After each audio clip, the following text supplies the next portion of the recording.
آج کا سیشن ہمارے 3 مہمان ہیں.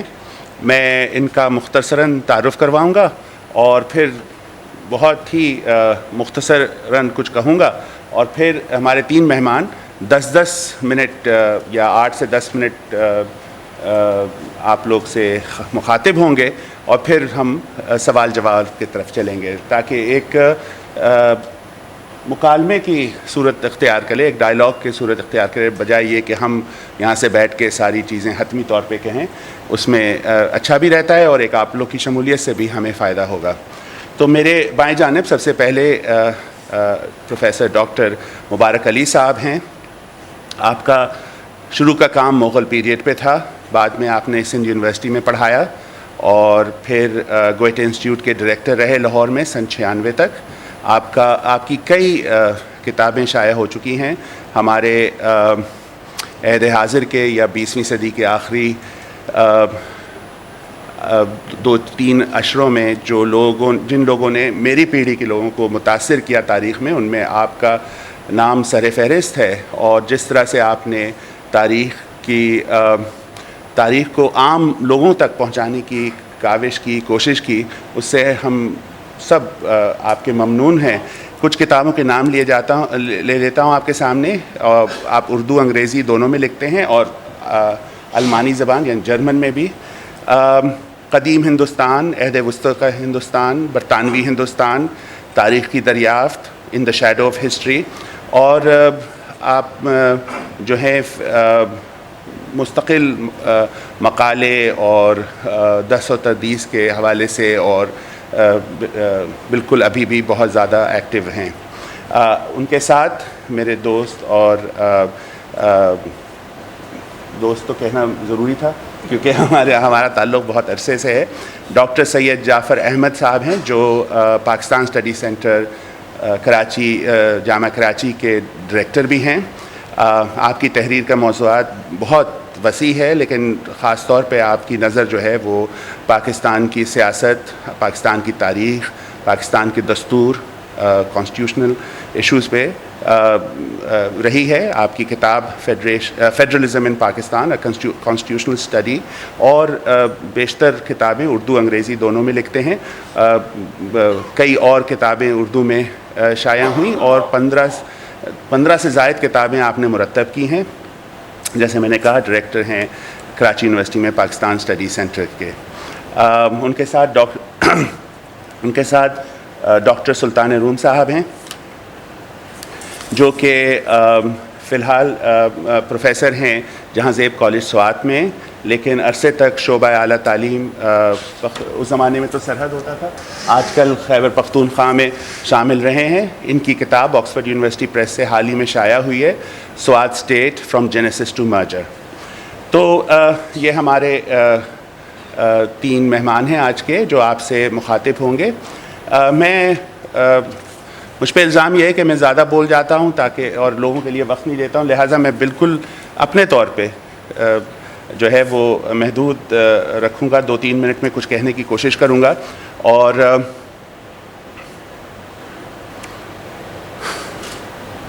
ظاہر سی بات ہے پاکستانی تاریخ کے کئی باب ہیں اور پہلو ہیں, ان سب کا احاطہ کرنا اس قلیل وقت میں ممکن نہیں ہوگا. لیکن ایک بات یہ ہے کہ ہمارے ہاں جس طرح کی تاریخ لکھی گئی ہے اس میں ایک اصل تاریخ کی بھی تلاش رہی ہے. یہ اصل تاریخ میری مراد یہ ہے کہ اس تاریخ میں ان آوازوں کو شامل نہیں کیا گیا جو شاید پاکستان کی تاریخ میں, شاید برصغیری کی تاریخ میں, یعنی کہ وہ آوازیں جسے ہم انگریزی میں کہہ سکتے ہیں دے ہیو بین انآڈیبل. بہت ساری ایسی آوازیں ہیں جو کہ ہمارے تک جن کی رسائی نہیں ہوئی ہے.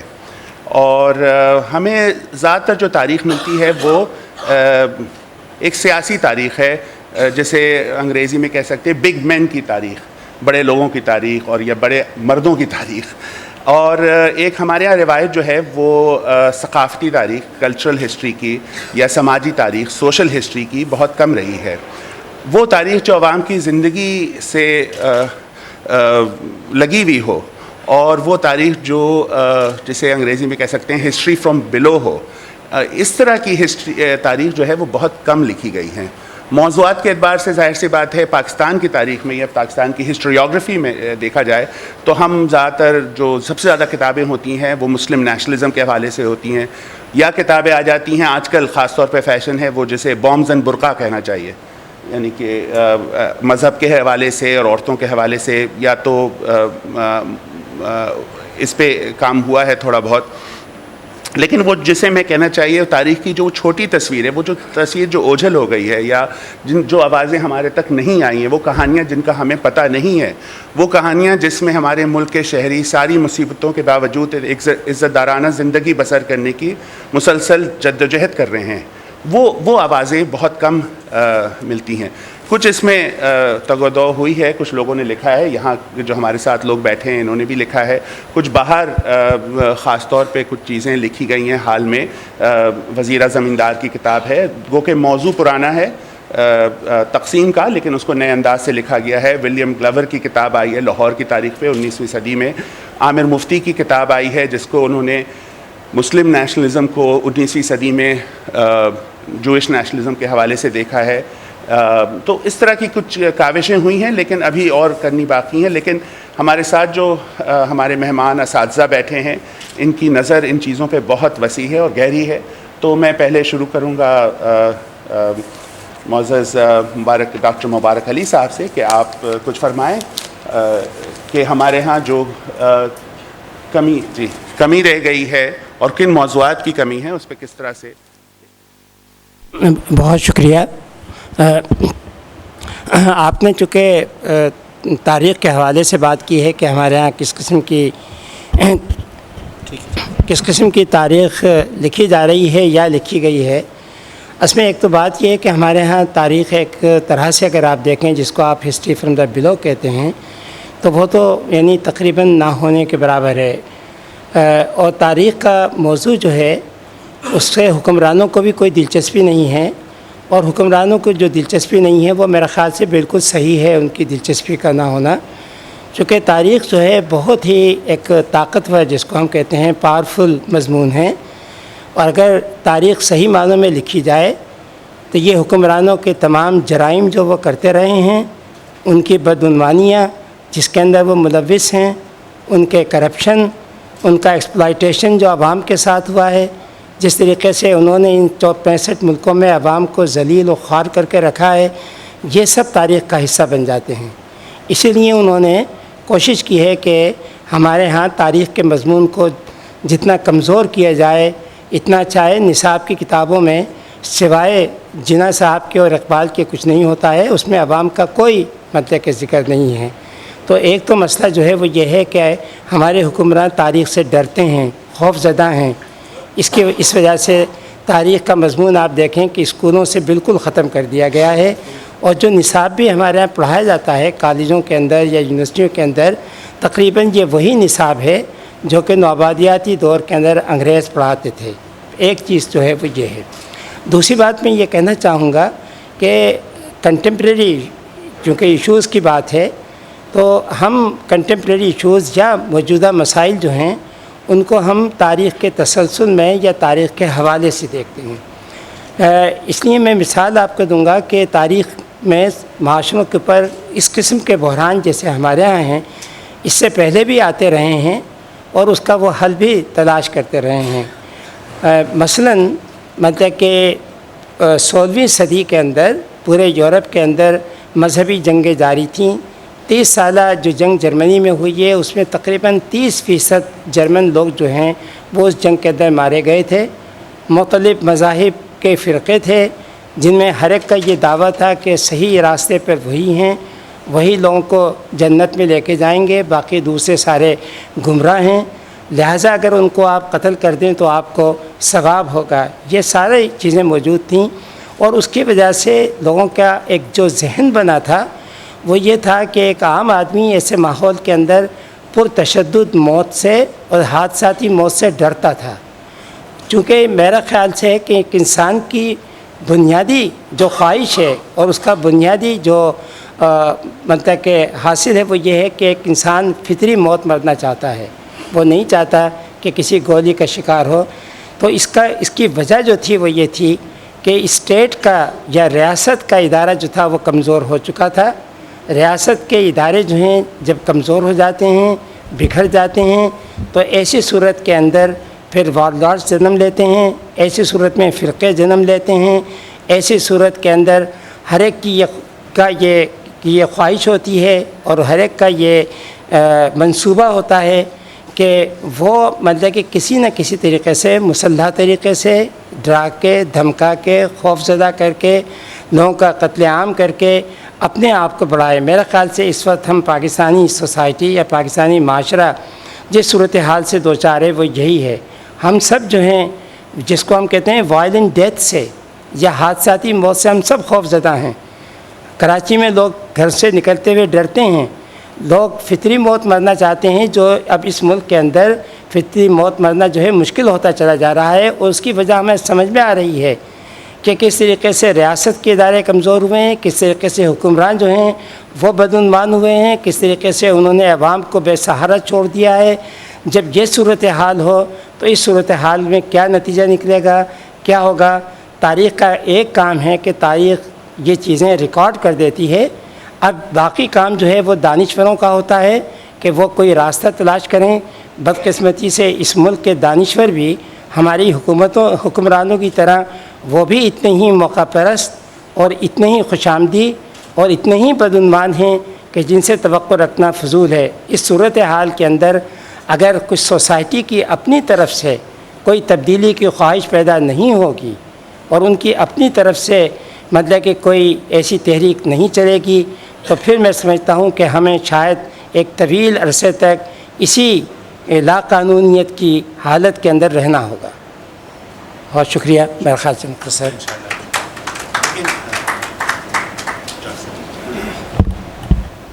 شکریہ کامران صاحب. بات ہو رہی ہے پاکستان میں تاریخ کے مسائل کی. ظاہر ہے کہ ہمارا ایزمپشن یہی ہے کہ پاکستان میں جس طرح تاریخ لکھی جانی چاہیے تھی ویسے نہیں لکھی گئی. کل بھی اسی پلیٹ فارم سے یہ بات ہو رہی تھی کہ پاکستان کوئی ایسے قابل ذکر تاریخ داں پیدا نہیں کر سکا. جن لوگوں نے کچھ بہتر کام کیا ہے وہ بھی وہ ہیں جو ڈائسپرا کا حصہ بنے، پاکستان سے باہر گئے اور وہاں کی یونیورسٹیوں میں بیٹھ کے انہوں نے پاکستان کی تاریخ لکھی. ابھی انہوں نے وزیرہ کا ذکر کیا اور ایسے عائشہ جلال ہیں اور بہت سارے لوگ ہیں. تو اس کا مطلب یہ ہے کہ پرابلم جو ہے وہ ملک میں کہیں واقع ہے. میں یہ سمجھتا ہوں کہ ایک تو بڑا مسئلہ جو ہے وہ پاکستان کے حوالے سے وہ ہے جو کسی اور بھی ملک کے ساتھ ہو سکتا ہے.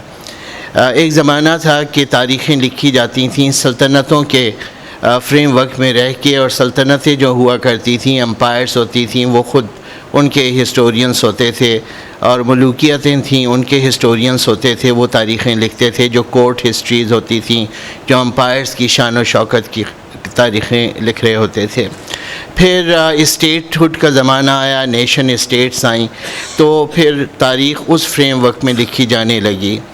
اب ہم جس دور میں رہ رہے ہیں یہاں بھی تاریخ نویسی پر ریاست کا بڑا گہرا اثر ہوتا ہے، خواہ وہ پاکستان کی ریاست ہو، وہ امریکہ کی ریاست ہو یا اور ریاستیں ہوں. لیکن پھر ریاست اور ریاست میں بھی فرق ہے.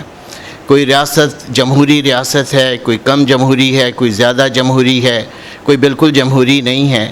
تو اس کا اسی تناسب سے ریفلیکشن وہاں کے ریسرچز میں، وہاں کی تاریخ نویسی میں دیکھنے میں آتا ہے. جو جمہوری ریاستیں ہیں وہاں ایک کریٹیکل انکوائری کے لیے اسپیس موجود ہوتی ہے، اور تاریخ نویس جو سرکاری نیریٹو سے ہٹ کے لکھنا چاہتے ہیں ان کو اتنی اسپیس مل جاتی ہے کہ وہ اپنے مطلب کی بات کہہ سکتے ہیں، ریسرچ کر سکتے ہیں. یہی وجہ ہے کہ امریکہ جیسے ملک میں ہمیں ہاورڈ زن بھی مل گئے، ہمیں اور دوسرے ڈسپلنس میں لوگ مل گئے، ایڈورڈ سعید مل گئے، نوم چومسکی مل گئے، جو ریاستوں کا اپنا جو نیریٹو ہے جو بہت بھرپور ہے، جو اسکولوں کالجوں میں پڑھایا جاتا ہے، اس سے ہٹ کے وہ اپنی بھی بات کہنے کے لیے ایک اسپیس ان کو اویلیبل ہو گئی. اور یہ ان لوگوں کی دانش مندی تھی کہ انہوں نے اس اسپیس کو بہت کریٹیو انداز میں استعمال کیا اور اپنے آلٹرنیٹیو نیریٹیوز فراہم کیے جو پھر لوگوں کو اپیل کیا جنہوں نے. پاکستان میں وہ کرٹیکل انکوائری کی اسپیس پرووائڈ نہیں ہو سکی. ہماری ریاست کا جو جبر تھا معاشرے کے اوپر، جس قسم کے نظام ہمارے ہاں چلے، وہاں نہ صحافت آزاد تھی، نہ اظہار خیال کی آزادی، نہ اظہار رائے کی آزادی، اور پھر اسی کے نتیجے میں جو ادارے، تعلیمی ادارے تھے، وہاں بھی یہی ماحول تھا. تو ہمارے ہاں کوئی اچھی ہسٹری پروڈیوس ہونے کا امکان نہیں تھا. تیسری اہم بات اس ضمن میں یہ کہوں گا کہ پھر پاکستان جس طرح ویسٹرن الائنسز کا حصہ بنا، 1960 کے عشرے میں امریکی ماہرین پاکستان آنا شروع ہوئے، تو انہوں نے پھر پاکستان کے ڈیولپمنٹ کا ماڈل سوچا کہ جی کیا ہونا چاہیے، اور ان کا خیال تھا کہ یہ تاریخ وغیرہ بچوں کو پڑھانا فضول ہے. انہوں نے سوشل اسٹڈیز کا مضمون ریکمنڈ کیا، اور معاشرتی علوم کے نام سے ہمارے ہاں ایک سبجیکٹ آیا، اور پھر 1980 کے عشرے میں پاکستان اسٹڈیز کا سبجیکٹ آیا. اب یہ دونوں سبجیکٹس یہ ہاچ پاچ سبجیکٹس تھے، لیکن یہ کیسے تھے کیسے نہیں تھے یہ ہمارا اس وقت موضوع نہیں ہے، لیکن تاریخ کا مضمون جو ہے وہ پس منظر میں چلا گیا. اب صرف معدود چند لوگ ہیں جو تاریخ پڑھتے ہیں. لیکن پھر ایک اور رجحان آیا کہ انہوں نے کہا کہ تاریخ کو بھی بائیفرکیٹ کیا جائے، اسلامک ہسٹری الگ کرو اور جنرل ہسٹری الگ کرو. چنانچہ یونیورسٹیوں میں اسلامک ہسٹری کے ڈپارٹمنٹس الگ ہو گئے، جنرل ہسٹری کے الگ ہو گئے. لیکن یونیورسٹیوں میں تو آپ کو یہ دو ڈپارٹمنٹس الگ الگ نظر آئیں گے. اگر آپ کالجز میں جا کے دیکھیں تو جنرل ہسٹری تقریباً ختم ہو چکا ہے. سندھ کے کالجز کے اندر بمشکل شاید 5 یا 6 اساتذہ ہوں گے جو جنرل ہسٹری کے اساتذہ ہیں، ادروائز اسلامک ہسٹری کے اساتذہ آپ کو مل جائیں گے. تو یہ ایک رجحان یہ آیا. اب اس سب کا نتیجہ کیا ہے؟ اس کا نتیجہ یہ ہے کہ ہماری تاریخ جو ہے وہ بہت ون سائیڈڈ تاریخ ہے، وہ سنگل نیریٹو تاریخ ہے، اور اس تاریخ کے اندر سیاست زیادہ فوکس ہوتی ہے، اور سیاست بھی وہ جو حکمران طبقوں کی سیاست ہے. کون کون اس میں متاثر ہوا ہے، کون کون پس منظر میں چلا گیا ہے، عوام بحیثیت مجموعی ہماری تاریخ کا موضوع نہیں ہے. پھر عوام کے اندر بھی آپ دیکھیں کہ جو ہمارے ریجنل کلچرز ہیں، جو بہت رچ کلچرز ہیں، جن کی بہت پرانی تاریخیں ہیں، جن میں بعض کے لٹریچرز، ان کے اسکرپٹس 200 300 سال پرانے ہیں، وہ سب ہمارے مین اسٹریم ہسٹری کا حصہ نہیں بنتے ہیں. دوسری چیز یہ کہ ہماری تاریخ میں عورت غائب ہے. وہ ورجینیا وولف نے کہا تھا کہ in history anonymous is the name of woman. میرے خیال میں اس کا جتنا اچھا اطلاق پاکستان میں ہوتا ہے شاید ہی کہیں ہوتا ہو کہ ہم اپنی پوری تاریخ پڑھ جاتے ہیں، اس میں کہیں ہمیں عورت کا کردار جو اس نے تاریخ میں ادا کیا ہے وہ نظر نہیں آتا. پھر جو مائنورٹیز ہماری ہیں وہ نان اینٹیٹی ہیں، ان کا کوئی رول ہسٹری کے اندر نظر نہیں آ رہا، ان کا کوئی رول پاکستان کی سمجھیے کہ معاشرت کے اندر نظر نہیں آ رہا. تو یہ ایک طرح سے بہت ہی محدود قسم کی تاریخ ہے جو پاکستان میں بچی ہے. اور آخری بات میں یہ کہوں گا کہ اب جو گلوبلائزیشن کے نتیجے میں جو ٹرینڈز آ رہے ہیں دنیا کے اور ملکوں میں بھی اور پاکستان میں بھی، اور وہ یہ کہ چند مخصوص سبجیکٹس ہیں، ان سبجیکٹس پر فوکس ہے. آئی ٹی کے اوپر فوکس ہے، بزنس مینجمنٹ کے اوپر فوکس ہے، اور کامرس کے اوپر فوکس ہے. اس وقت کراچی یونیورسٹی میں جو رجسٹریشنز کا پیٹرن ہے، مشکل سے کوئی 10-12 ہزار اسٹوڈنٹس ہوں گے جو بی اے کر رہے ہیں، مشکل سے 13-14 ہزار اسٹوڈنٹس ہیں جو بی ایس سی کر رہے ہیں، لیکن 55 ہزار اسٹوڈنٹس ہیں جو بی کام میں رجسٹرڈ ہیں. تو اس کا مطلب ہے کہ ایک ہوا چلی ہے کہ کامرس کے سبجیکٹس جو ہیں، بزنس ایڈمنسٹریشن کے سبجیکٹس جو ہیں، ان کی طرف جایا جائے اور ہم فنکشنریز پیدا کریں انٹرنیشنل اکنامک جو ٹرینڈز ہیں ان کے لیے، جو مارکیٹس بن رہی ہیں ان کے لیے. لیکن اس سب کے اندر سوشل سائنسز کو ہم نے ایک سیکنڈری سیٹ بلکہ کوئی سیٹ دینے سے انکار کیا ہے، اور سوشل سائنسز کے اندر بھی ہسٹری جو ہے وہ بہت بری طرح سے سفر کر رہی ہے. تو یہ ایک میرا اوور ویو ہے. Thank you. اس سے پہلے سلطان روم صاحب، میں یہ بالکل صحیح بات کہی ہے ڈاکٹر صاحب آپ نے، اور وہی والی بات ہے جو آوازیں ہم تک پہنچی نہیں ہیں، جو انآڈیبل ہیں، ان کو کیسے باہر لایا جائے. اور دوسری بات یہ کہ ہمارے ہاں کے جو مسائل ہیں، اور خاص طور پہ ہمارے ہاں جس طرح کے تفریق ہوئی ہے، رنگ تو خیر کم، لیکن نسل کے حوالے سے اور لوگوں کی اپنی فرقوں کے حوالے سے اور لوگوں کے قومیت کے حوالے سے، اس وقت تو ضروری ہے کہ ہم اپنے ماضی کو سمجھیں اور اپنے ماضی سے، چاہے وہ ماضی قدیم ہو یا ماضی قریب ہو، اس کو سمجھنے کی بہت زیادہ ضرورت ہے. لیکن ستم ظریفی جیسے آپ کہہ رہے ہیں، اسی وقت وہ ساری چیزیں ہمیں جو ہے وہ نہیں سکھلائی جا رہی، اور نصاب میں بھی، اور جو گلوبلائزیشن کی وجہ سے جو ٹرینڈ ہے.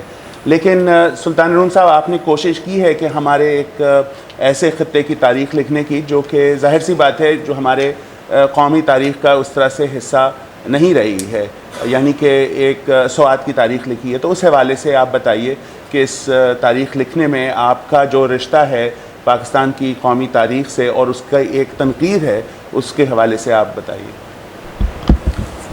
شکریہ جی. تاریخ کے حوالے سے بنیادی بات ہے تو ڈاکٹر صاحب، دونوں ڈاکٹر صاحبان نے گوش گزار کے اس لحاظ اس حوالے سے تو میری بات کی ضرورت نہیں ہے. بہرحال ایک بات جو ڈاکٹر مبارک علی صاحب نے کی کہ تاریخ کا ایک کام ہے کہ وہ ان باتوں کو ریکارڈ کرتے ہیں. اب ان باتوں کو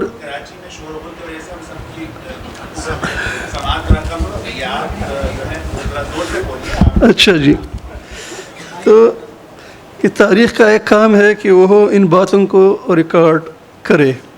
اب جیسا کہ کامران اسد علی صاحب نے کی، میں سوات کے حوالے سے تھوڑا سا بات آگے بڑھاؤں گا کہ وہاں پہ جو کچھ ہو رہا ہے یا جو کچھ میں نے لکھا اب کس طرح وہ ریکارڈ کیا جا رہا ہے.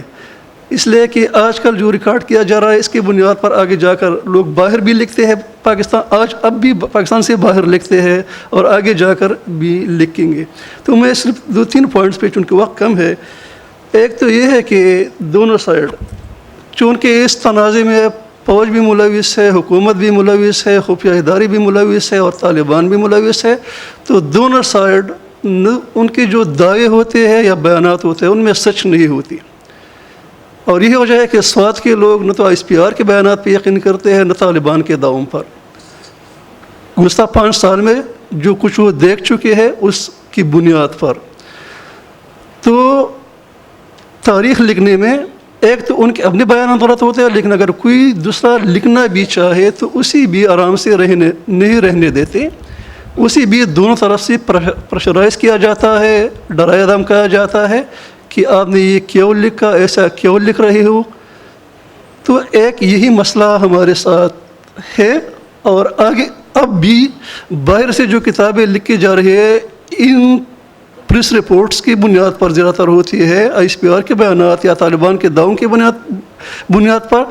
اور یہی وجہ ہے کہ بیسیکلی ان کے کنکلوژن وہ صحیح نہیں ہوتے.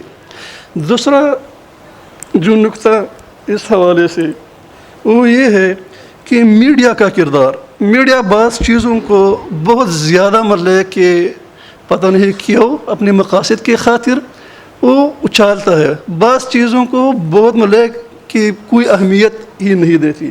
اس حوالے سے میں ایک مثال یا 2 مثالیں دوں گا.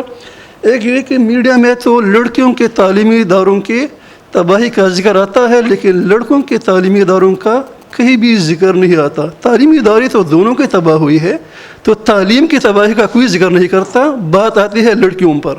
ٹھیک ہے، طالبان کو ڈیفیم کرنے کے لیے یا ان کے خلاف ایک ویو پوائنٹ بنانے کے لیے تو یہ صحیح ہوگا، لیکن جو گراؤنڈ ریئلٹی ہے وہ اس سے مطلب پورے دنیا پر اشکارا نہیں ہوتی.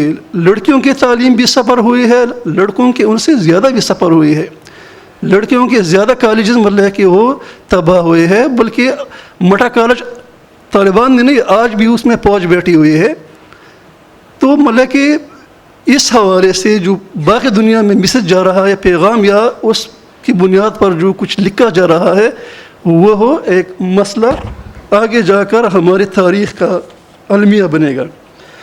تیسری بات کہ میڈیا میں یہ تو ذکر ہو رہا ہے کہ جیسا کہ کامران صاحب نے کہا کہ خواتین کا کہ چند خواتین پر حملے ہوئے، ان کے گھر تباہ ہو گئے یا وہ بے گھر ہو گئے.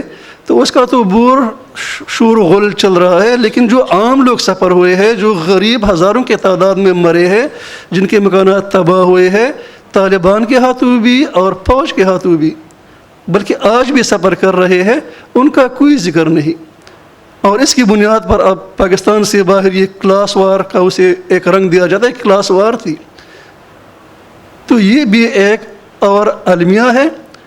افضل خان لالا کا تو ذکر ہوتا ہے، اس کے پاس فوج تھی، اس کی پروٹیکشن اسے حاصل تھی، وہ سواد میں بیٹھا تھا، اسے تمغہ شجاعت بھی مل گیا. تو یہ کون سی شجاعت تھی؟ شجاعت تو تب تھی ہوتی کہ وہ فوج کے تحفظ کے بغیر بیٹھتے، کوئی مقابلہ کرتے. عام لوگ، غریب لوگ جو طالبان کے مخالف تھے، جنہوں نے ڈٹ کر مقابلہ کیا، جو ماری بھی گئی، ان کا کوئی ذکر ہی نہیں. تو مطلب کہ مسئلہ جو بات ہے کہ تاریخ ان چیزوں کو ریکارڈ کرتی ہے. اب ہماری جو ریکارڈ پچھلے سال بھی اصطلاح خان نے ہماری سیشن میں یہ سوال کیا تھا کہ میڈیا میں جو کچھ آ رہا ہے اس کی بنیاد پر یہ کیا ہوگا. ایک قسم کا دعویٰ، دوسری طرف سے دوسری قسم کا دعویٰ. تو اس حوالے سے ایک بہت بڑا مسئلہ ہے. آپ سچ لکھیں گے، حتیٰ کہ مطلب 10 دن پہلے مجھے 12 بجے رات کو ایک فون میرے ایک دوست کا آیا. فون تو دوسرے حوالے سے آئی تھی، لیکن وہ کہتا کہ آپ نے سواد اسٹیٹ کی جو تاریخ لکھی ہے رائل فیملی اس سے ناخوش ہے، وہ کہتے ہیں کہ ہم کورٹ میں جائیں گے.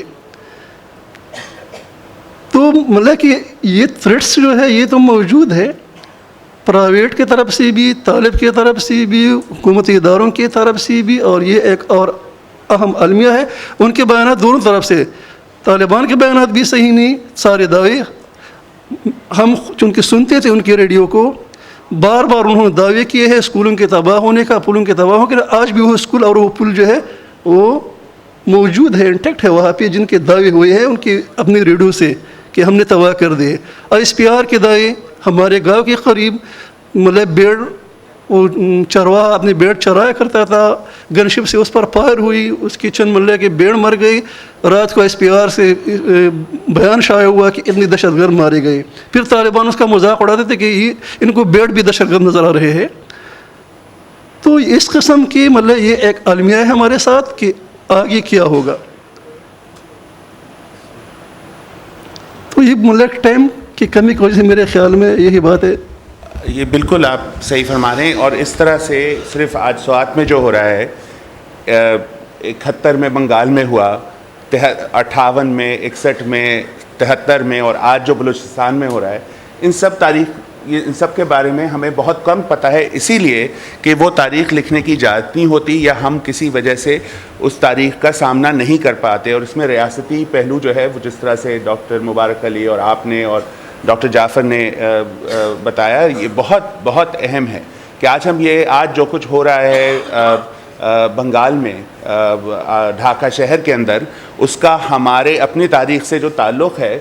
بیشتر لوگ جو ہیں، شاید یہاں پر تو لوگوں کو پتہ ہو، لیکن بیشتر لوگ اس جہاں سارے صاحب علم بیٹھے ہیں، اس جو شامل ہیں، ان کو نہیں خبر. تو یہ ایک المیہ ہے ہماری اپنی تاریخ کا کہ ہمیں اپنے لوگوں کو کیا بتاتے ہیں اور کیا نہیں بتاتے.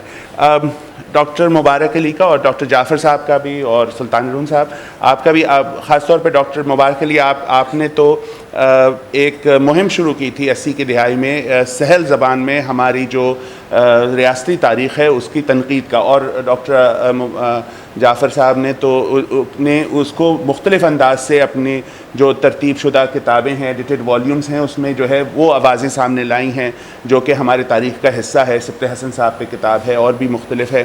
تو سجاد ظہیر پہ آپ نے کتاب ایڈٹ کی ہے.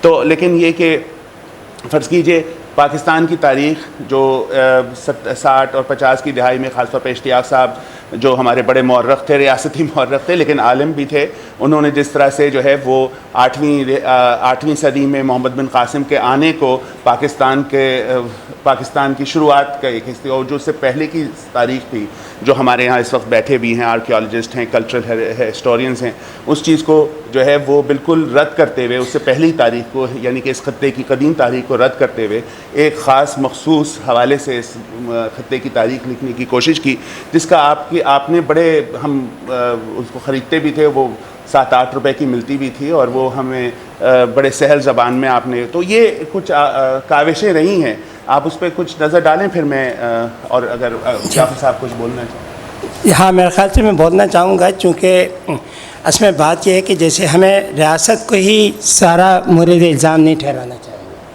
کہ ریاست نے یہ کیا, ریاست نے یہ کیا. ریاست تو کرے گی, چونکہ جب عوام کی ریاست نہیں ہوگی اور ریاست کے اوپر بالادست طبقے ہوں گے تو وہ تو اپنے مفادات کے لیے کام کریں گے, لہذا ہمیں ان سے تو شکایت نہیں. لیکن میرا خیال سے ہمیں خود اپنے معاشرے کی طرف دیکھنا چاہیے کہ ہمارا معاشرہ جو ہے وہ کیا چاہتا ہے اور ہمارے مورخ یا دانشور جو ہیں ان کا کیا کردار رہا ہے. یہ جو بات آپ نے کہی, اب ہم نے تھوڑی بہت کوشش کی, میں تھوڑا سا خیر میں آپ نے کہا ہے تو تھوڑا سا میں ذکر کر دوں کہ ہم ایک تاریخ کے نام سے رسالہ نکال رہے ہیں. تقریباً ہم اس کے 46 ایشوز جو ہیں اب تک چھاپ چکے ہیں اس پورے عرصے کے اندر, اور میری خواہش ہے کہ اگر ہم 50 تک چھاپ دیں اس کے بعد بند کر دیں تو کم از کم ایک کوئی حرج نہیں ہوگا. دوسرا یہ کہ اب تک ہم کوئی 15 کے قریب تاریخ کے اوپر کانفرنسز کر چکے ہیں. اچھا, اور ہم نے ان موضوعات کے اوپر کانفرنسز کی ہیں کہ جیسا جعفر نے کہا کہ ان کا تاریخ میں ذکر نہیں. ہم نے عورتوں کی بھی کانفرنس کی ہے, تاریخ اور عورت. ہم نے تاریخ اور عوام کے اوپر بھی کانفرنس کی ہے. ہم نے تاریخ اور سکھ ہسٹری کے اوپر بھی کی ہے. ہم نے تاریخ سندھ پر بھی کی ہے, پنجاب کی تاریخ پہ بھی کی ہے, نیشنلزم, کلونیلزم, نصابی کتابیں, تاریخ نویسی 1857, ان تمام موضوعات کے اوپر جہاں جہاں ہم سے ہو سکتا ہے, کراچی, لاہور, حیدرآباد اور گجرات شہر, یہاں پر ہم کرتے رہے ہیں. اور یہ کہنا بھی میرے خیال سے صحیح نہیں ہے کہ لوگوں کو تاریخ سے دلچسپی نہیں ہے.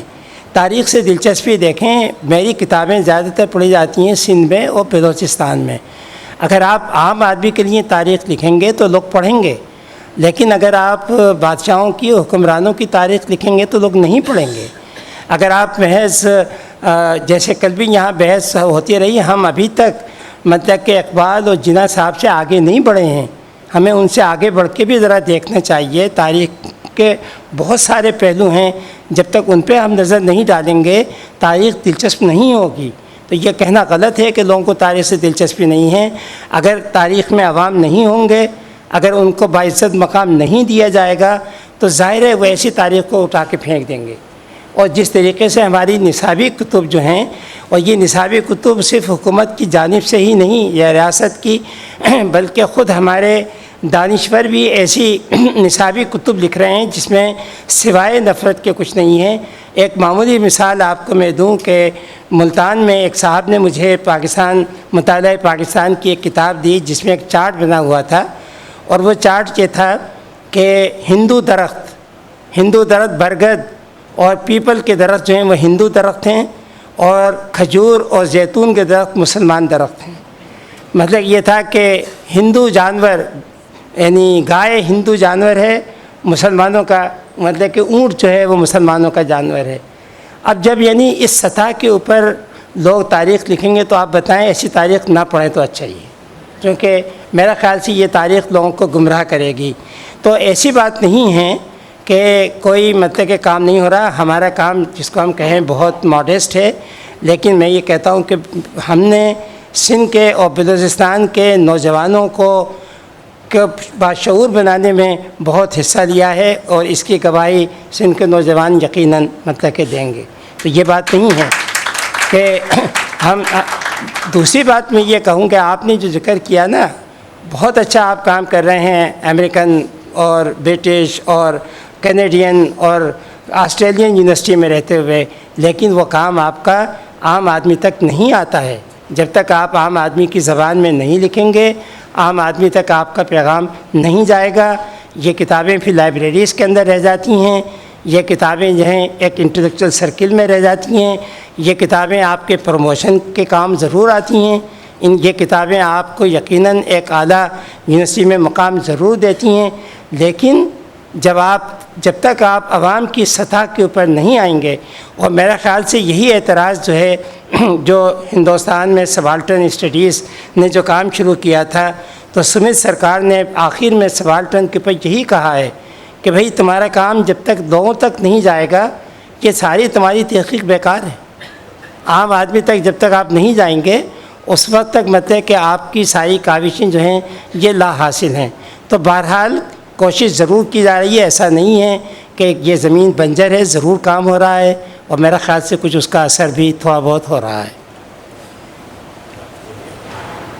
نہیں، میرا خیال ہے کہ اب اتنا ٹائم نہیں ہے، آپ لے لیں سوالات. جی صاحب، یہ مائک ہے کیا؟ اگر نہیں ہے تو آپ کھڑے ہو کے اپنا تعارف کرا دیجیے. جی جی.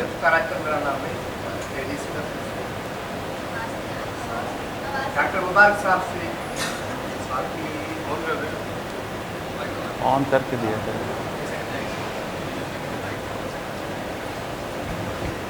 ہلو، ڈاکٹر مبارک صاحب سے کچھ سوال ہے کہ سندھ کی قومی تاریخ میں یا سندھ کے جو دانشوروں کی لکھی ہوئی باتیں ہیں اس میں یہ کہ محمد بن قاسم جو تھا وہ ایک لٹیرا تھا، عرب جو تھے وہ لٹیرے تھے، اور راجہ ڈار جو ہے وہ سندھ کا قومی ہیرو ہے. ایک تاریخ دان کے حیثیت سے آپ اس کو کیا کہیں گے؟ نہیں دیکھیں، ہم کوئی یعنی میرا خیال سے لٹیرے کا لفظ استعمال نہیں کرتے.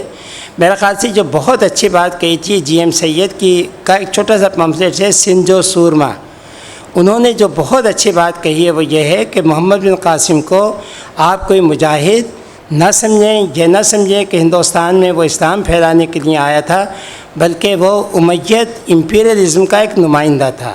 چونکہ اس وقت امیت خلافت تھی، ان کے زمانے میں نہ صرف سندھ میں بلکہ وسط ایشیا میں، اسپین میں سب جگہ مہمات بھیجی گئیں. یہ ایک امپیریلزم کے نمائندے تھے، مطلب کہ حملہ آور تھے. تو اس لحاظ سے ان کے حملوں کو اور ان کو دیکھیں. اور حملہ آور جو ہے اگر آپ یہ دیکھیں کہ آخر میں پھر کرتے تو یہی ہیں، جب کسی ملک پہ ہم قبضہ کرتے ہیں تو اس ملک میں لوٹ مار تو کرتے ہیں، اس ملک کے نیچرل ریسورسز کو تو لوٹتے ہیں، چونکہ حملہ آور کوئی مطلب کہ پرامن مقاصد کے لیے نہیں آتے ہیں. جی صاحب. جی میرا نام حفیظ کمبر ہے. ڈاکٹر صاحب سلام. کچھ کتابیں پڑھ لیتے ہیں ڈاکٹر صاحب کی بھی، اور کالج میں پروفیسر ہوں میں، اور لکھنے کا یا قلم گھسیٹنے کا کام ہے میرا. نزدیک لا کے. میرا سوال یہ ہے کہ تاریخ تو بڑی ظالم چیز ہوتی ہے اور لوگوں کے تصورات کو تباہ کر دیتی ہے. ڈاکٹر صاحب کی کتابیں پڑھی ہیں یا باہر سے جو کتابیں تھوڑی ہندوستان سے آ رہی ہیں، اس میں جناح صاحب کا رول جو اب ہے وہ ایسے لگ رہا ہے کہ جناح صاحب کچھ عرصے میں پاکستان کے نہیں رہیں گے، کیونکہ جسونت سنگھ بھی کہہ رہا ہے کہ جناح صاحب بہت اچھے تھے، اڈوانی صاحب بھی کہہ رہے تھے وہ اچھے ہیں، اور اجیت جاوید کی جو کتاب آئی ہے تو اس میں 50% قائد اعظم از ہیرو. اس کے سوا ڈاکٹر صاحب کی ابھی ایک کتاب آئی تھی، اس میں جو سوال کیا گیا تھا اس کا ڈاکٹر صاحب نے کوئی جواب نہیں دیا. اس میں یہ تھا کہ جناح صاحب کی پرسنل آنیسٹی پہ کوسچن تھا.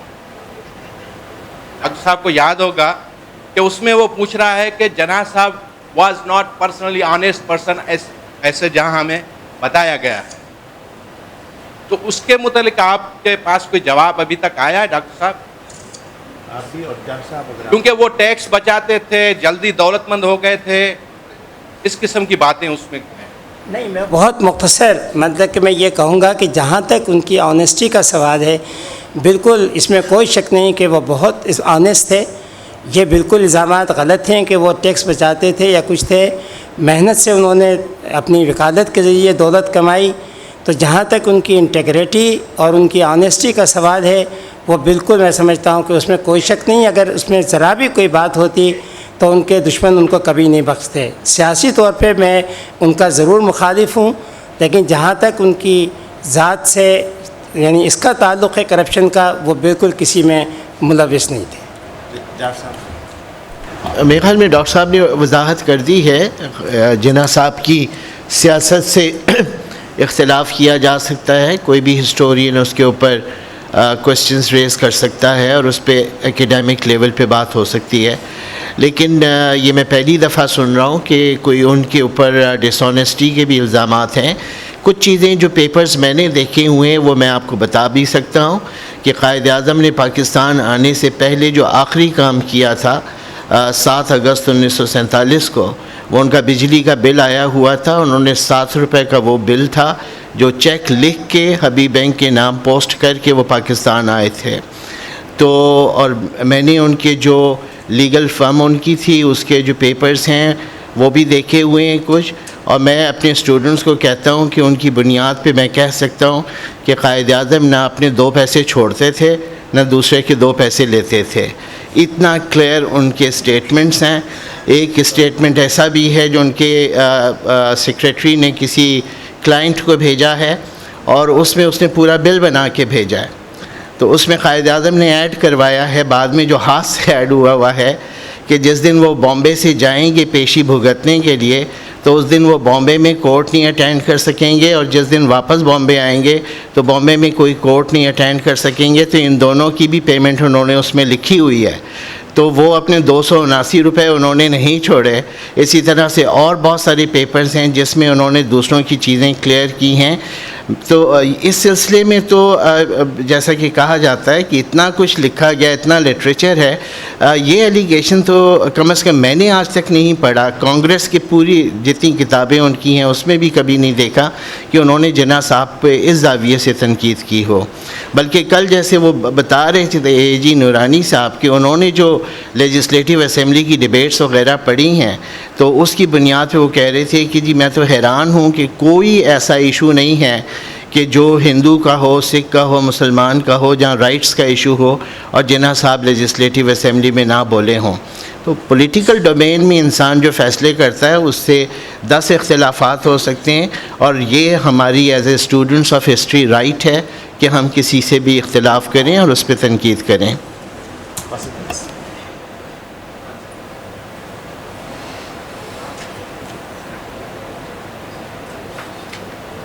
اوکے، جو تاریخ کی اہمیت کا تو بہت واضح سامنے آیا ہے. سوال ہم توجہ مرکوز کرانا چاہیں گے کہ اداروں کا کیا کردار ہے کہ تاریخ کو صحیح طرح سے پڑھایا جائے اور صحیح طرح سے لکھی جائے. مبارک علی صاحب، آپ کا ہم نے اس کا پچھلے دنوں ایک مضمون پڑھا تھا جہاں آپ نے یہ واضح کیا تھا کہ پاکستان میں لوگوں کو ہسٹری لکھنا نہیں آتی، نہ کوئی ادارے صحیح معنوں میں ہسٹری کیسے لکھی جائے پڑھائے. تو ہمیں اس میں ایک سوال آپ لوگوں سے ہے کہ کیا یہ وقت مناسب ہے، کیونکہ بہت سے ادارے نئے آ رہے ہیں. اب جیسے آئی بی اے نے سوشل سائنسز کا پورا ایک انڈر گریجویٹ کا شروع کیا ہے، اور یونیورسٹیز بھی آ رہی ہیں، پبلک سیکٹر یونیورسٹیز، ان کے اپنے مسائل بھی ہیں. تو ہمارا سوال یہ ہے کہ کیا یہ وقت ہے کہ ہمارے یہاں ایک centre for the study of history بنائی جائے، ورچوئل سینٹر ہو، مگر کہیں پہ بھی اس کو کوئی بھی نئی یونیورسٹی اس کو ہاؤس کر سکتی ہے. مگر ہمیں لگ رہا ہے کہ جو درس و تدریس میں صحیح معنوں میں ہسٹورینز پیدا کرنا، ان کو پڑھانا، تاکہ ہمارے نصاب میں جو ہسٹری پڑھائی جا رہی ہے، چاہے وہ پرائمری اسکول ہو اور چاہے وہ یونیورسٹی ہو، اس کے اوپر بتدریج کوئی اثر ہونا شروع ہو. تو اس پہ ہم آپ کی طرف سے. جی میں مختصر اس کا بھی مطلب کہ آپ کو جواب دوں گا. آپ کی بات بالکل صحیح ہے، لیکن اس میں مسئلہ یہ ہے کہ اب ادارے تو ضرور بنائے جائیں، کیونکہ جب تک آپ ادارے نہیں بنائیں گے جس کو ہم کہتے ہیں پروفیشنل ہسٹورین، وہ آپ پیدا مطلب کہ نہیں کر سکتے. چونکہ آج کا زمانہ مطلب کہ پروفیشنل ہسٹورینس کا ہے، یہ کوئی امیچور ہسٹورینس کا نہیں ہے کہ آپ مطلب کہ کوئی تاریخ لکھنا شروع کر دیں. اب یہ تاریخ ہیں تو اس سے پہلے نسیم حجازی بھی لکھتے رہے ہیں، شبلی نعمانی بھی لکھتے رہے ہیں. چونکہ اب تاریخ جو ہے بہت زیادہ پیچیدہ ہو گئی ہے، بہت مختلف تھیوریز ہیں جن کے تحت تاریخ کو لکھا جاتا ہے. ریسرچ میتھڈالوجی ہے وہ بہت پیچیدہ ہے. تو جب تک اس کی تربیت نہیں ہوگی اس وقت تک ایک تو مطلب کہ آپ چاہے کیسی تاریخ لکھیں یعنی وہ نہیں لکھ سکتے ہیں. اچھا، لیکن بات اب یہ ہے کہ یہ جیسا آپ نے کہا سوشل سائنسز کے ادارے قائم ہو رہے ہیں، لیکن میرا اپنا یہ خیال یہ ہے کہ یہ ادارے تو قائم ہو رہے ہیں، لیکن آپ فیکلٹی کہاں سے لائیں گے؟ آپ لوگ کہاں سے لائیں گے جو ان کی تربیت کریں گے؟ آپ کہاں سے ایسے اساتذہ کو لے کے آئیں گے یا ایسے ہسٹورینس کو لے کے آئیں گے جو ان کو ریسرچ میتھڈالوجی بھی سمجھائیں گے، جو ان کو مختلف آج کل کی تھیوریز ہیں ان کے بارے میں بھی بتائیں گے، ان کو یہ بھی بتائیں گے کہ آرکائیوز کو کیسے استعمال کیا جاتا ہے، کہاں ہیں ہمارے پاس وہ؟ ہم نے اس پورے عرصے کے اندر اپنے تعلیمی اداروں سے تمام چیزوں کو بالکل ختم کر دیا ہے. ہمارے ہاں مطلب کہ تحقیقی جرنلز جو ہیں وہ تقریباً نہ ہونے کے مطلب کے برابر ہیں. لیکن یہ ضرور ہے کہ ان تمام باتوں کے باوجود شروع کہیں نہ کہیں سے ضرور شروع ہونا چاہیے. ابھی حال ہی میں سندھ کے کلچرل ڈپارٹمنٹ نے جب مجھ سے یہ کہا کہ وہ سندھ کی تاریخ لکھوانا چاہتے ہیں تو میں نے کہا کہ یہ بہت پہلے اسلام آباد میں جو ہسٹوریکل اینڈ وہ کلچرل انسٹیٹیوٹ ہے اس سے پہلے انہوں نے بھی کہا تھا. تو میں نے کہا تھا بھائی کس سے لکھاؤ گے؟ تو میں نے ایک آرٹیکل لکھا تھا کہ رائٹنگ ہسٹری وداؤٹ ہسٹورینس. ان سے بھی میں نے کہا کہ بھئی آپ کس سے لکھواؤ گے؟ سندھی ادبی بورڈ نے پورا منصوبہ بنایا تھا سندھ کی تاریخ لکھانے کا. آج تک وہ منصوبہ پورا نہیں ہوا ہے. تو یہ منصوبے پورے نہیں ہوں گے اگر آپ ینگ ہسٹورینس کی تربیت نہیں کریں گے, اگر آپ کوئی ایسا ادارہ نہیں بنائیں گے اور اس کے اندر آپ سنجیدہ نہیں ہوں گے. تو اس میں ہماری یونیورسٹیوں کی اور اس میں خود ہمارے مطلب کہ سوسائٹی کی ان سب کی مطلب کہ فیل جو ہے اس کا شامل ہونا ضروری ہے. میں صرف اس میں ذرا سا ایڈ یہ کروں گا جو ڈاکٹر صاحب فرما رہے تھے کہ بات پھر وہیں آتی ہے بدقسمتی سے کہ کیونکہ شروع سے یہ پورا ہسٹری کا پروجیکٹ جو ہے وہ اسٹیٹ کے پاس تھا, اس نے ایک خاص قسم کی ہسٹری پروڈیوس کرنا شروع کی. وہ ہسٹری جو ہے وہ سروائیو بھی نہیں کر سکتی. آپ وہ جو ہسٹری پروڈیوس کر رہے ہیں اس کے ساتھ کسی انٹرنیشنل پلیٹ فارم پہ یا کسی انٹرنیشنل کانفرنس میں بیٹھ کے دوسروں کے ساتھ آرگیو نہیں کر سکتے. اور یہی وجہ ہے کہ میں نے دیکھا ہے کہ ہمارے جو سمجھیے کہ ایوریج ہمارے یہاں کے لوگ ہسٹورینس ہیں, ہسٹری پڑھے ہوئے ہیں, وہ 2-3 سوالوں کے بعد بات ختم ہو جاتی ہے انٹرنیشنل فورا کے اوپر, اور دوسرے ہسٹورینس دوسرے ملکوں کے سب کانٹیننٹ کے لے لیں وہ کتنا وہاں پہ شائن کر رہے ہوتے ہیں. تو لیکن اب اس سب کا نتیجہ یہ ہے کہ اتنا ٹائٹ کنٹرول ہے اسٹیٹ کا کہ سارے کورسز تو federal ministry of education design کر کے دیتی تھی. جو لوگ ہسٹری کی کتابیں لکھتے تھے کالجوں کے لیے وہ کالجوں کے ٹیچرز تھے, لیکن ان کے پاس آؤٹ لائن وہ ہوتی تھی جو ہائر ایجوکیشن کمیشن نے دی ہوتی تھی یا منسٹری آف ایجوکیشن کے کریکولم ونگ نے دی ہوتی تھی, اور وہ اس سے باہر نہیں نکل سکتے تھے. اور ظاہر ہے اسٹوڈنٹس کو تو پاس ہونا ہے, اور پاس ہونے کے لیے وہ یہی کتابیں پہ پڑھے گا. یہاں تک ہوا کہ ایک HEC کی میٹنگ میں جہاں ہم BA کے کورسز کے لیے بلائے گئے تھے, وہاں جب میٹنگ ختم ہوئی تو 2-3 پیپرز اور نیچے فائل میں سے نکلے اور دیکھا تو پتہ چلا وہ میٹرک کے لیے بھی کورسز ڈیزائن کروا رہے ہیں. تو میں نے کہا کہ ہائر ایجوکیشن کمیشن کا میٹرک کے کورسز سے کیا تعلق؟ تو انہوں نے کہا نہیں جی ہم نے سوچا پیسے بچیں گے, دوسرے ایکسپرٹس کو بلائیں, یہ بھی آپ ہی لوگ ڈسکس کر لیں.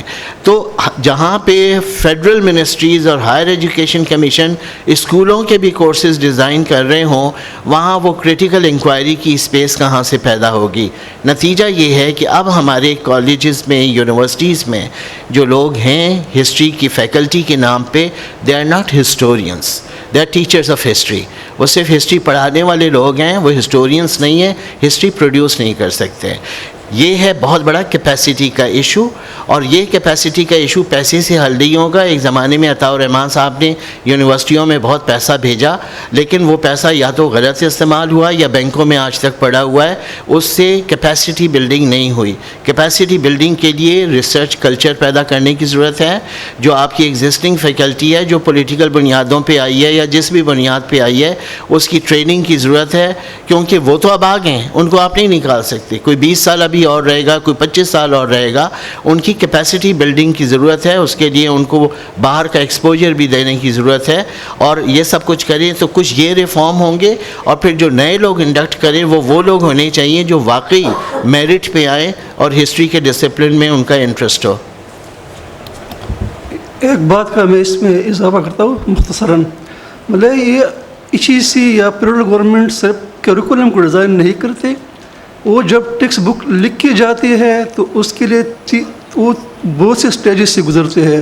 پہلے اس ٹیکسٹ بک بورڈ کا ایک کی کمیٹی ہوتی ہے, اس کی اسکروٹنی کرتے ہیں, فیڈرل گورنمنٹ کے جو انسٹرکشن ہو اس کے مطابق اس میں چینجز کرتے ہیں. پھر ایکسپرٹس کے ایک کمیٹی بلائے جاتے ہیں, ان کو کہا جاتا ہے کہ یہ اس گائیڈ لائن میں آپ اس کو چینج کریں.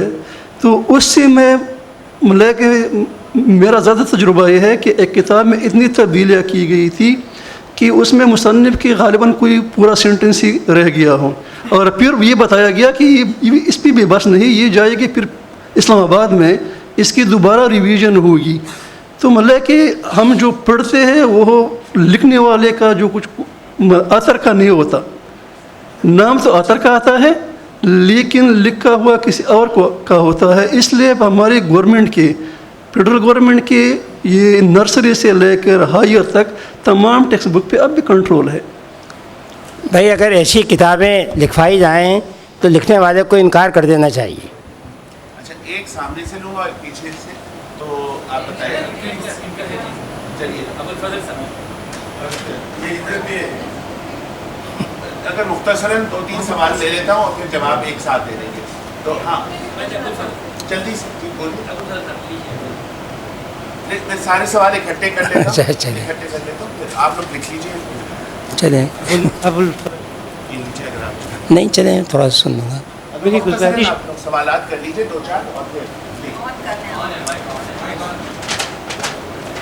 گزارش یہ ہے کہ کہتے ہیں کہ ہر تاریخ جو ہوتی ہے دراصل طبقے کی تاریخ ہوتی ہے. تاریخ دراصل کہا جاتا ہے کہ طبقے کی تاریخ ہوتی ہے. طبقے کی بھی نہیں ہوتی ہے بلکہ حکمران طبقے کی ہوتی ہے. ہمارا حکمران طبقہ ابھی تک آپ لوگوں کی جو بھی رائے ہو، لیکن میری ناچیز رائے میں ابھی تک جاگیردار طبقہ جو ہے بنیادی طور پر وہ ہمارا حکمران طبقہ ہے. تو اب آپ جاگیردار طبقے سے توقع کرتے ہیں کہ وہ ہمیں سائنٹیفک تاریخ دے گی. اچھا آپ پیچھے آگے سب سے لوں گا.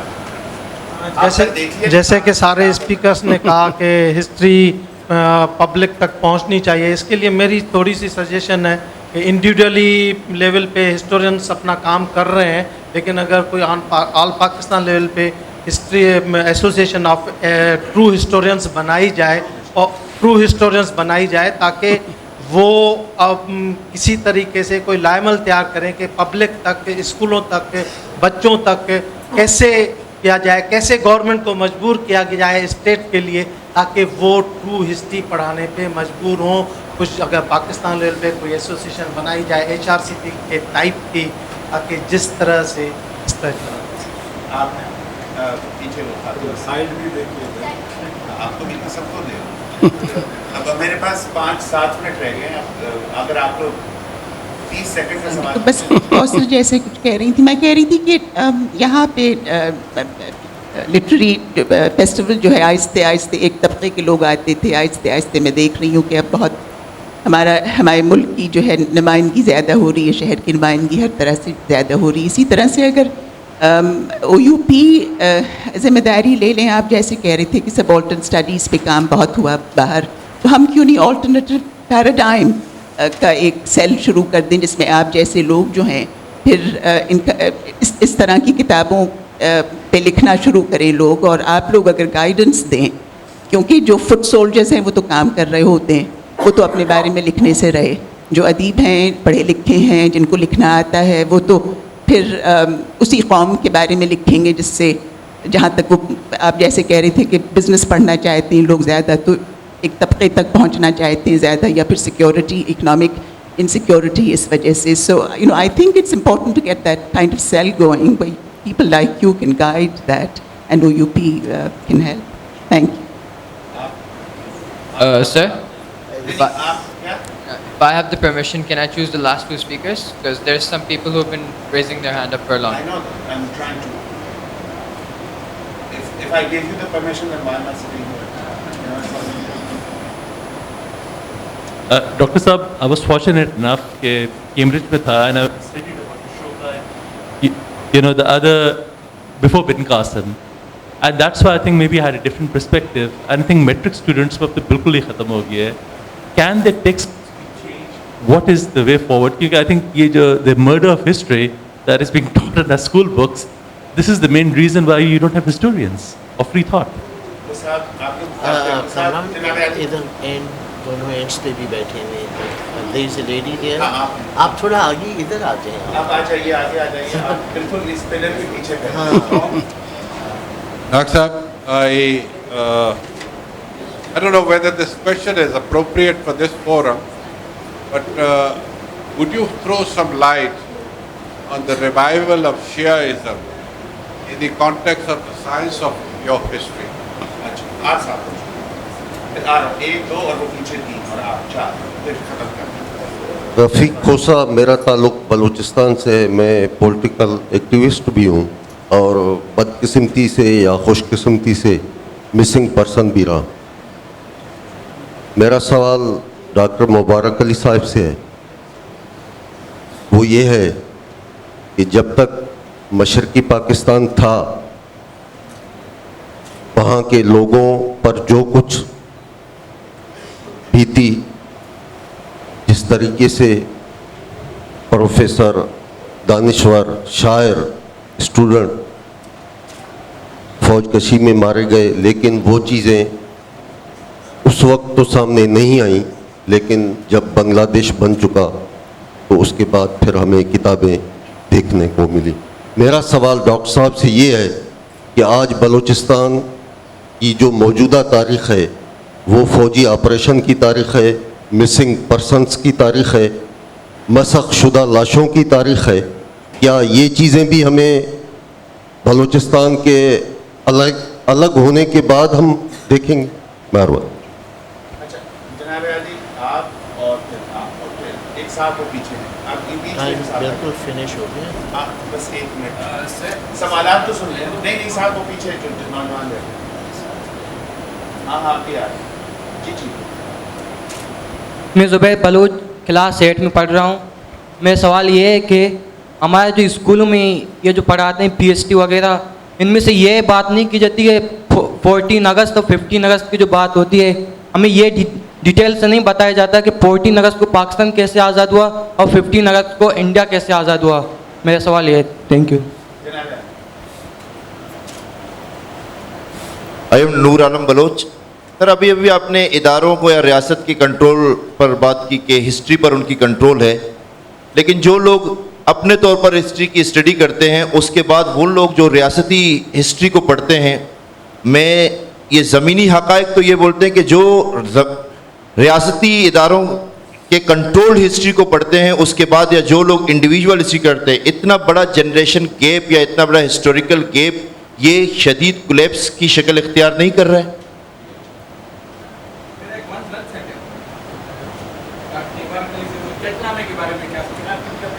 سارے سوالات چشنامہ کے بارے میں بھی اور اس سے پہلے بھی کتابیں چھپی ہیں اور وہ چشنامہ کا 14ویں صدی والا چشنامہ یا 17ویں صدی کا وہ سارا جی. مبارک علی صاحب سے میرا سوال ہے کہ آپ نے ذکر کیا کہ پاکستان میں ہسٹورینز نہیں ہیں، تو ہمارا کچھ اسلامی تاریخ سے بھی ہمیں کافی دلچسپی ہے. تو کچھ کتابیں ایسی ہیں جنہیں پاکستان گورنمنٹ نے پرائز بھی دیا ہے. مارٹن لنکس کی محمد کتاب ہے، بہترین کتاب ہے. ایسی کتابیں اردو ترجمے کے ساتھ کیوں نہیں شائع ہوتی ہیں کہ اگر ہمارے اپنے ہسٹورین نہیں ہیں تو کم از کم جو مسلمان ہسٹورینز جنہوں نے بہترین کتابیں لکھی ہیں ہم وہی پڑھ سکیں؟ تو کیا نیشنل بک فاؤنڈیشن کا خاص طور پہ اس پہ کوئی رول ہے؟ کیوں نہیں ہے؟ اگر نظر کیوں نہیں آتی ہمیں ایسی کتابیں؟ اچھا میں مختصر سے ہی دے دوں. ہاں بالکل، ہاں بلکہ میں کوشش کروں گا کہ میں نے بہت اچھا دیکھیں، جہاں تک آپ نے سابق مشرقی پاکستان اور بلوچستان کی بات کی ہے، آپ بالکل صحیح ہیں. جس وقت مشرقی پاکستان میں قتل عام ہو رہا تھا یہ غلط ہے کہ لوگوں کو پتہ نہیں تھا. یہاں پاکستان میں سب کو معلوم تھا اور پاکستان کے عوام نے بھی اس وقت اپنی فوج کا ساتھ دیا ہے اور اس وقت مطلب کہ ان حکمرانوں کا ساتھ دیا ہے جو مشرقی پاکستان میں یہ ظلم ڈھا رہے تھے. اور آج بھی بلوچستان میں جو کچھ ہو رہا ہے پاکستان کے لوگوں کو معلوم ہے اور وہ آپ کا ساتھ نہیں دے رہے. یہ کہنا غلط ہے، یہ کہنا غلط ہے کہ لوگوں کو معلوم نہیں ہے، لوگوں کو سب معلوم ہے. دوسری بات جو مطلب کہ کہی گئی وہ یہ ہے کہ دیکھیں کتابیں تو لکھی جا رہی ہیں، مطلب کہ نصاب کی کتابوں کا بھی تعلق ہے. میں نے خود نے جب مجھے چیلنج کیا گیا میں نے نصاب کی کتابیں لکھی ہیں جو مارکیٹ پہ موجود ہیں. یہ الگ بات ہے کہ وہ اسکولوں کے اندر شامل نہیں ہیں، لیکن یہ ایک متبادل تاریخ ہے، ایک عوام کی نقطہ نظر سے لکھی ہوئی تاریخ ہے. اگر آپ مطلب کہ چاہیں تو نصاب کے طور پہ نہیں ویسے اس کو مطلب کہ پڑھ سکتے ہیں. اچھا اور دوسرے بہت سے کچھ سوالات تھے، کچھ ایسے ہیں جن کو بہت تفصیل میں جانے کی ضرورت ہے. وہ میرے خیال سے یا تو اس سیشن کے بعد ہم مل کے کہیں بیٹھ جائیں اور وہاں ہم ان سوالات کو پوچھ سکتے ہیں. دیکھیں چشنامے کے بارے میں یہ ہے کہ چشنامہ آپ کی استوا سے یہ سوچ لیں کہ یہ عرب حملہ آوروں کا نقطۂ نظر ہے سندھ کے بارے میں. یہ غلط صحیح کی بات دیکھیں، حملہ آور جو ہے وہ اپنے نقطۂ نظر سے تاریخ لکھتا ہے. جو شکست کھا جاتے ہیں وہ اپنی تاریخ نہیں لکھ پاتے ہیں. شکست خوردہ قوموں کی تاریخ بہت بعد میں شاید کبھی لکھی جاتی ہے جب ان کے پاس کوئی ماخذ بھی نہیں ہوتا ہے. تو آپ یہ دیکھ لیں کہ ایسی تاریخیں جو حملہ آوروں کے نقطۂ نظر سے لکھی جائیں گی اس کے اندر شکست خوردہ لوگ جو ہیں ان کا وجود نہیں ہوگا. چشنامے میں راجہ داہر بھی ایک ظالم اور ناانصاف فرد کی حیثیت سے ہے، ایک یعنی ڈیفینڈر کی حیثیت سے نہیں ہے. جی بالکل، مختصر سے جوابات 3-4 سوالوں کے. ابو الفضل صاحب کا فرمانا تھا کہ تاریخ طبقات کی تاریخ ہوتی ہے یا یہ کہ حکمران طبقے کی تاریخ ہوتی ہے اور پاکستان کا حکمران طبقہ جاگیردار ہے. مطلب میں تھوڑا حمزہ الوی صاحب کے نقطۂ نظر سے زیادہ اتفاق کرتا ہوں کہ پاکستان کی جو پریویلیجڈ کلاسز ہیں ان کے ہوتے ہوئے ایک میڈیٹر کا رول جو ہے وہ ملٹری بیوروکریسی پلے کرتی رہی ہے. تو پاکستان کے جو ڈومیننٹ ڈیسائسو انسٹیٹیوشنز ہیں they are a little upper than the dominant classes. تو اور وہ کورسز میں ہمیں نظر آتا ہے کہ پاکستان کی جو کورسز ہیں اس میں جس طرح کی ملیٹرائزیشن ہے اور جو ہیرو ورشپ ہے جس طرح کی، وہ فوج کا زیادہ ڈسکورس نظر آتا ہے. ہسٹری لکھوانی چاہیے. مجھے اندیشہ یہ ہے کہ اس میں ہوگا یہ کہ پھر لوگ کہیں گے دیز آر آکسفورڈ ہسٹورینس. تو اسے جو ہے وہ اتنا ایک گروپ کی شکل نہ دیں، آلٹرنیٹ ہسٹری لوگ لکھیں اور او یو پی سے ہم کہیں کہ آپ اس سب کو چھاپو. میرا بھی پوائنٹ آف ویو چھاپیں، آپ کا بھی چھاپیں. We may not agree but ours would be independent history جو آفیشیل ڈسکورس سے ہٹ کے ہو، اور او یو پی سے ہماری ریکویسٹ ہو کہ آپ سب کو لکھیں. ٹھیک ہے نا؟ تو یہ ہونا چاہیے. ڈفرینٹ آئیڈیاز فلوٹ ہوں اور پھر لوگ فیصلہ کریں کہ انہیں کون سی چیز صحیح لگ رہی ہے. ٹھیک ہے، تھینک یو.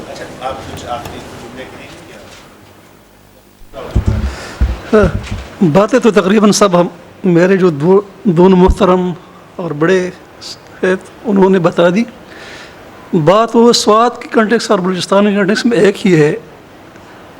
وہاں پہ اس کے بارے میں بھی کچھ اور ہی بتایا جا رہا ہے اور بلوچستان کے بارے میں بھی اور بھی بتایا جا رہا ہے. چونکہ وہ کہتے ہیں ہم خود جلے ہوئے، اس لیے میں بات بار بار سوات میں کر دیتا ہوں کہ مطلب کہ باقی دنیا میں کیا پروپیگنڈا ہو رہا ہے، وہاں پہ کیا ہو رہا تھا اور اب بھی کیا ہو رہا ہے. اب بھی تو مطلب کہ ہم نارمل زندگی تو نہیں گزارتے. ہم اب بھی مطلب کہ کسی کے پنجے میں ہے. اور وہاں پر یہ مشہور تھا، ایک اس زمانے میں مقولہ تھا پشتوں میں، اس کا مطلب ہے کہ یہ جو ہے طالب پولیس ولی طالب پولیس کو مارتا ہے اور فوجی اولس ولی اور فوجی عام لوگوں کو مارتے ہیں. تو یہی چیز مطلب کہ یہ وہاں پر بھی ہے، یہاں پر بھی ہے. میڈیا پہ جو کچھ آ رہا ہے، اس لیے میں نے پہلے بات کی کہ میڈیا پر، ISPR پر اور ان لوگوں کے بیانات پر ہمیں مکمل آن کے بن کر کے یقین نہیں کرنا. شکریہ جی.